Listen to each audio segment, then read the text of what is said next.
Welcome back to Straight Up Facts. I'm Robert Smith, and today I'd like to talk about why fashion is fucking awful.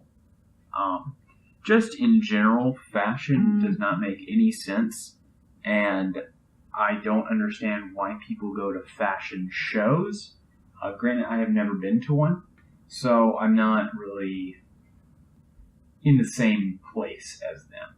But from what I can see, is that it's a bunch of people who have been doing drugs forever, and while on a drug-fueled high, they designed clothes out of abstract art that is trash, like Picasso, and was like, yes, I want to bring this into the real world and make some poor, underfed 21-year-old girl wear this to where it's barely hanging on her, and it's not well made, and it probably looks like a vagina, and a bunch of people that are just completely shit-faced in the audience are going to clap along at whatever comes out on stage, no matter how ridiculous it looks, and they're going to say, "Oh wow, this is art. This is what art's all about.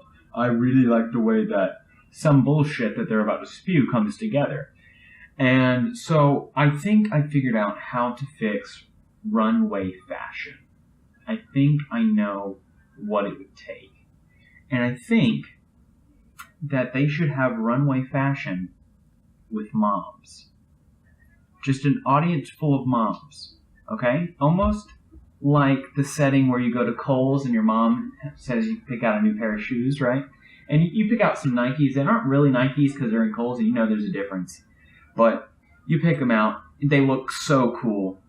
They're not comfortable. You will lie to yourself and you'll say, "Oh, they're comfortable." And your mom makes you do the dreaded walk, right? Okay, you'll put one shoe on, you'll lace it up. She's like, go ahead, put the other shoe on. You're like, no, Mom, it fits. It's fine. Okay? No, go put the other shoe on. So you dreadedly put the other shoe on, even though you wanted to wear them. And only for what you know is coming are you dreaded. It's, all right, walk, pull your pants up, walk. Let's see if they slip. Are they slipping? Here, put your toe down and try to lift your heel, right? I think that concept should be applied to runway fashion. I think they model, and I think it should be like a 14-year-old kid. Like, regardless, 14-year-old dude, right, does not want to be there. It's literally like you've paid his parents to have him there, so he's not interested at all. He's not seeing a dime of it, right? And what they're going to do is they're going to have him come down, and he'll pick out the shoes that he looks cool in, right? He'll pick out like 1 or 2 pair, and then he'll come out in like 3, 4, 5 pair of some shoes that he thinks are god-awful, but he doesn't want to admit are comfortable. Because comfortability is not what's going to make you cool at school. It's not. Those New Balance are going to feel like you're walking on clouds. But damn it, you're not going to be caught dead in some Velcro-ass shoes, okay? Even though those are the best things ever. But, so you walk out, right? The kid walks out. All the moms are patiently waiting, quietly, their hands folded neatly in their laps, you know? And the moment they see something wrong with him, if he wobbles, if he steps wrong, they're going to be like, nope, send it back. We don't want this one. We don't want this one. This is not acceptable. This is not what you want. They're not comfortable. And then the kid has 10 seconds to defend the shoe.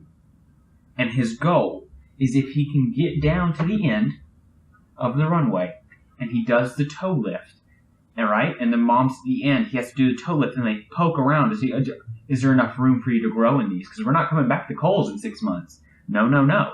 You're gonna get this right the first time, okay?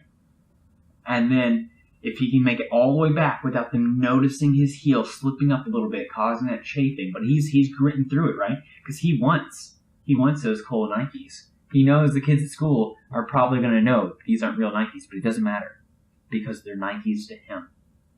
And so he's going to get all the way down there. And if he can make it all the way down there, he gets to keep the shoe. And the show's over early. He gets to go home. But if he gets caught, he has to try on the ugly shoes. But if he doesn't get it right the first time, if he can't hide it, he has to try on the ugly shoes. And they're checking for comfortability. That's all they care about. They don't care what the shoe looks like. That is up for him to judge. There's two sets of judges here. The kid judging the fashion of the shoe. And he's going to be honest. He's going to wear something that he genuinely thinks is cool. And not like some of that, I want to seem pretentious and I want to say, oh, this is so cool, it represents whatever, whatever, whatever. No. He's going to be genuine about it because he's a 14-year-old kid. He doesn't know how to hide his emotions yet. He doesn't give a fuck. He just wants to, be like totally just stunting on the kids at school. But the moms are the other set of judges. And they have to deem it comfortable and cost effective for the kid. And he has to tell them when he gets to the end of the runway how much the shoes cost. Right? He has to tell them how much the shoes cost. And if they're on sale, he can use that in his defense. Like, Mom, these are like $300 shoes, but I can get them for $150. Right? And suddenly they're like, okay, maybe this isn't terrible. All right. So they go through all of that. And then if he gets away, he gets to keep the shoes. The moms are happy. The kid is happy. Everyone goes home and it's great. I think that that's a great idea. I would love to see that on TV.